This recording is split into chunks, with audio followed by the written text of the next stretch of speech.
Greetings, family. I just wanted to post a quick update with my people.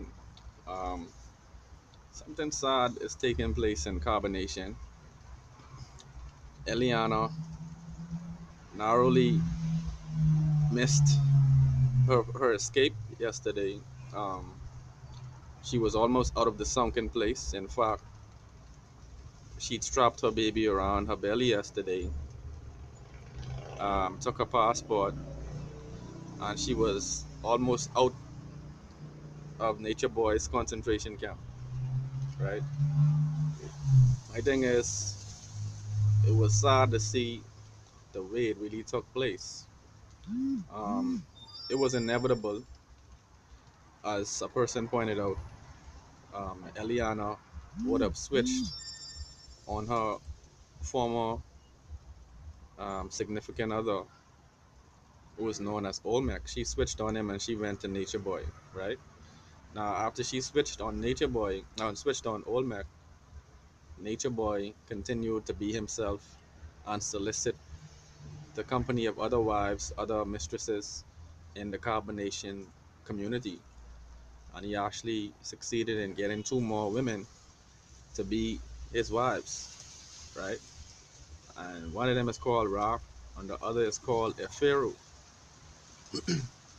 But what I noticed taking place, the two most recent additions to his harem were very vocal and very critical of Eliana most recently, and they blamed her for not being able to fully express themselves in the atmosphere of carbonation, and namely with Nature Boy, right? And so they made this case that she made them fearful of speaking, and they claimed that she was disrespecting them, right? If you consider it, um, they already watched all of the live streams before they would have made the journey to carbonation. They already know exactly how to go at Eliana in her position of vulnerability, just having a child. And having a child, she probably started to think in the mindset of a monogamous relationship. She probably started to feel like her child gave her more entitlement. Her time in carbonation gave her more entitlement to time and to authority, right? And Nature Boy was placating this idea by calling her chiefess and by saying that he projects that he's going to make her the chiefess of the community, right?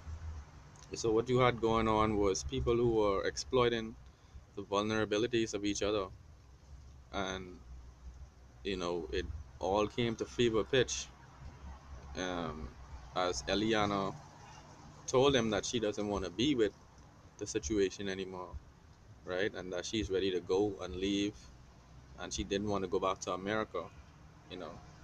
And as she explained herself, she constantly said that she just didn't want to be in a polygamous relationship, and she didn't want to have an intimate relationship with the other females, you know. And the thing is, people trying to adopt a polygamous lifestyle will encounter many struggles, because many of the cultural habits and social habits that identify a monogamous relationship, they will be basically turned on top of their head. They will be eradicated. The time that you would have been looking for, the regard and the respect that you would have been looking for, would actually dissipate, because you have to share the affection of a particular person, you know. So I just wanted to touch on this issue. It was sad to watch as she basically was reduced to a prey amongst predators. Everybody shouting insults at her from all angles. And basically, she was there feeling very vulnerable, feeling like she didn't belong there anymore, because he had said something which sounded like an ultimatum. Either you're gonna get your mind right or what, you know. And I think when he placed it in the form of an ultimatum, this made her recognize how fickle the situation and the arrangement really is. But I think up to this time, she may still be in the community, you know. So I don't know, maybe somehow other people can try to reach her and try to get her sensitized to this reality. Um, the sad reality is the life of a child is actually involved in this, you know. But people, let me know what your thoughts are in the comments below. Let me know if there are any updates about the situation up to this time. How would you have handled a situation like that? Let me know what your thoughts are. One love. Channel.